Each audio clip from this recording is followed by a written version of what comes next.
Greetings from American Samoa. I apologize for the extended time with no video.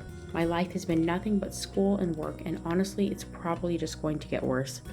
I'm approaching comprehensive exams in my doctoral program and have been trying to keep up with school and work and studying. I wish I had more time to devote to my schooling, but I just don't have it.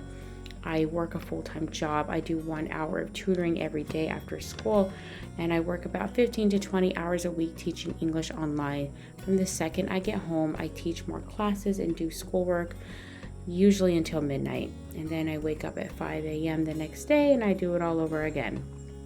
I'm beginning to feel like a slave to work, and it's making me bitter. I've been dreaming of a day when I'm done with school and can have more time to travel and explore, which is what I really love to do. Today after school, a student from a different grade stopped into my classroom and asked what it's like to be a teacher. I told her it takes patience and resourcefulness, but it's fun. There's no other job where you can go on field trips and do fun activities like celebrating the 100th day of school, which we did this week, or doing a show and share with your friends. She then asked if being a teacher was my dream, and I told her it wasn't. Over the years, I thought of doing different careers, but for some reason, I always came back to teaching. I told her that when I close my eyes and I think of my ultimate dream, I think about living on a decent-sized land with freedom to live off the land as I choose. Basically, I told her I want to be a farmer, but I don't really want to be a farmer in the commercial sense most people think of. I don't want to grow things to sell or make a profit. I just want to grow and produce food for myself and my family and live away from a consumerist society. I've really been thinking of following this ideal for close to 20 years now, and somehow I never went through that route.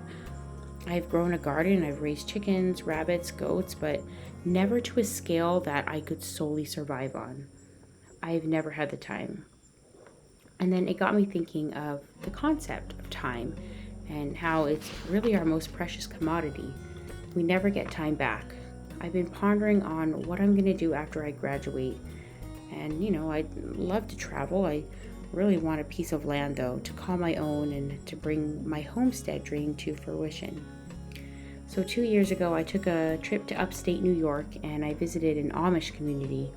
I was utterly amazed by their way of life and truly admired their work and craftsmanship and their jellies and their jams, their baskets, their quilts, their woodworking. I saw a peaceful way of living without modern conveniences like cars or smartphones, and this looked less stressful despite having more physical work. Humans were meant to work.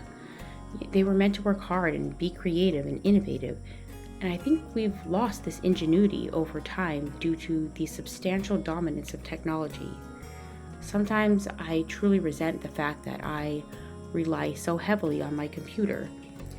It is a piece of technology that sadly controls my life. When I do schoolwork, I'm on the computer. My online teaching job, totally on the computer. Even being a teacher in person requires me to plan and check emails and be on the computer more than I would like. This very moment, I am recording a video to post on YouTube on my computer. It's like my lifeline, and I hate it. The world runs on the internet, and I can feel it taking its toll on me.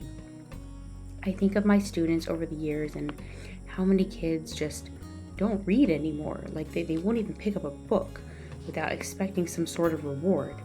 I see this in my very own kids, and I feel an insurmountable degree of guilt because I know that they're addicted to their phones, video games, and tablets simply because I had to let these items be a babysitter for me while I did school, staring off into the abyss, otherwise known as my computer screen. So a couple weeks ago, we set some boundaries on the devices in our home. It caused a bit of a strain, and I know it's because my kids are addicted to their devices. The guilt I feel regarding this issue weighs heavy on me, and if I could go back in time, I never even would have bought any of the devices. Anyway, there's no going back now, so I may as well think about how to move forward instead of dwelling on what can never be. But when I'm done with school, I'm seriously thinking of abandoning technology for the most part. I feel like I'm missing out on what I'm supposed to be doing as a human. No human was made to stare at a screen for some 20 hours a day. Anyway, that's enough complaining right now. So, this past weekend, I took a very brief trip to Turtle and Shark Cove. It's a short drive from my house in the village of Vaitogi. The area is listed on the National Register of Historic Places. It's known for having high energy waves that crash into the cliffs. When we went last week, the waves were unusually calm, but there is definitely still some crashing. The cove is culturally significant and is home to an old legend. So the legend says that many years ago in Savaii, Samoa, a grandmother and her granddaughter faced poverty and famine in their village.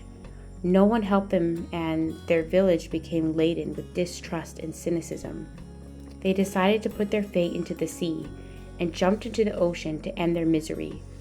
However, after jumping into the water, they turned into sea creatures, one of them a shark and the other a turtle.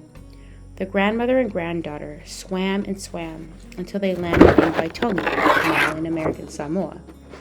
They turned back into their human forms and approached the people in the village. The village people fed them, took care of them, and showed them kindness. After a while, the grandmother and granddaughter felt the call to return to the sea, but decided to leave the kind village people with a gift. They gave them a song to sing that would act as a call to them, but only at that specific cove now known as Turtle and Shark Cove. To this day, if people sing that song while out at Turtle and Shark Cove, they will see either a turtle or a shark. When we went this past time, I only brought 2 of my kids and both of them saw a turtle. I did not. I even played the song on my phone to summon a turtle or a shark, and it did not work.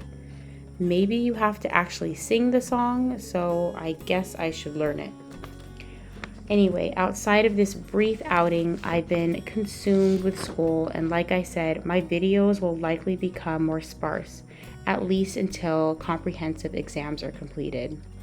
So take care for now, and thank you so much, as always, for watching.